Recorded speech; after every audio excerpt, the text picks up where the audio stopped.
Vous roulez en moto ou en scooter? Depuis 1997, DocBiker prend soin de vos deux roues thermiques et électriques dans 26 centres en France. Tous nos forfaits entretien incluent 69 points de contrôle. C'est dire si on vous aime. DocBiker.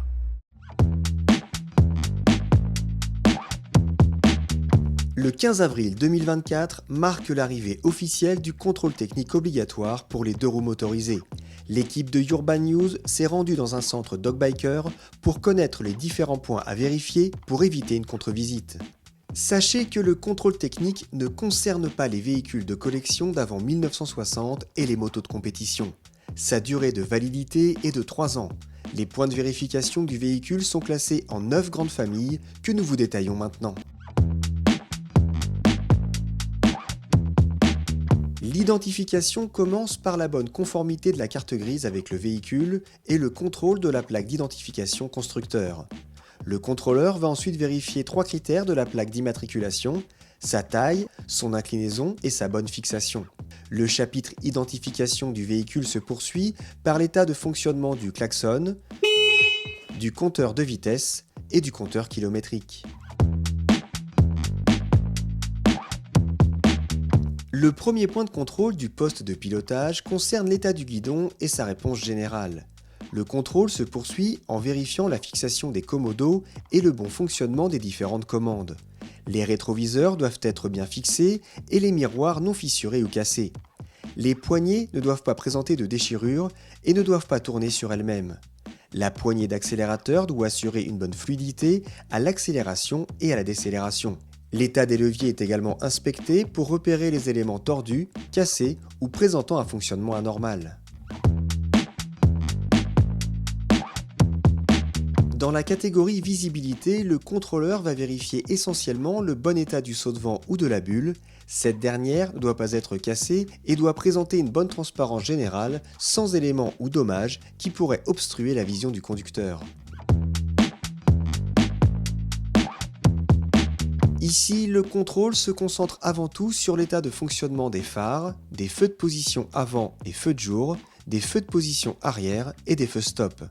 Vient ensuite la vérification des clignotants avant, des clignotants arrière et des feux de détresse. Au chapitre électricité, le contrôleur vérifie l'état du câblage électrique et l'état de la batterie. Le contrôle de la batterie n'est que visuel: oxydation, coulure, mauvais contact, câble défectueux et fixation générale. Constituant l'un des points de sécurité essentiels sur un deux roues, le freinage avant et arrière est méticuleusement scruté lors du contrôle technique. Les vérifications portent tout d'abord sur l'état du maître-cylindre et du bocal de liquide de frein, pas de fuite apparente notamment. Le niveau de liquide de frein est également inspecté, tout comme l'état des durites et leur bon cheminement. Le contrôleur va ensuite vérifier la bonne fixation des étriers, l'usure des plaquettes et l'usure du disque de frein. La dernière étape consiste à checker le bon fonctionnement des leviers.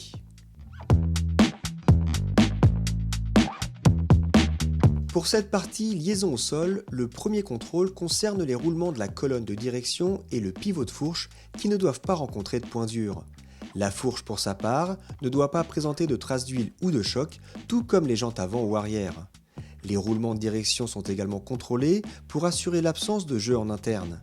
L'état général des pneumatiques est scrupuleusement inspecté: niveau d'usure, absence de déchirure, absence de corps étranger et pression adéquate.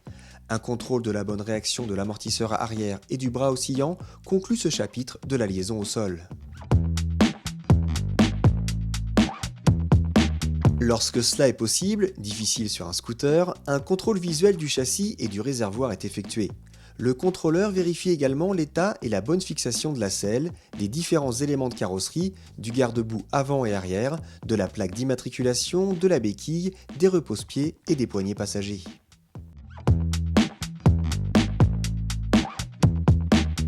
Difficile d'avoir une vision globale de la transmission d'un véhicule, surtout lorsqu'il s'agit d'un scooter. Ici, le contrôle se concentre essentiellement sur l'aspect visuel du carter de transmission qui ne doit présenter ni choc ni fuite. À la suite de votre contrôle technique, votre véhicule sera noté en favorable ou en défavorable, défaillance critique ou majeure. En cas de défaillance critique, la validité du contrôle est limitée au jour du contrôle, contre visite dans les 2 mois, et en cas de défaillance majeure, la validité du contrôle est de 2 mois avant contre-visite. Un passage chez un spécialiste comme DocBiker pour préparer votre contrôle technique est une bonne solution pour éviter les mauvaises surprises.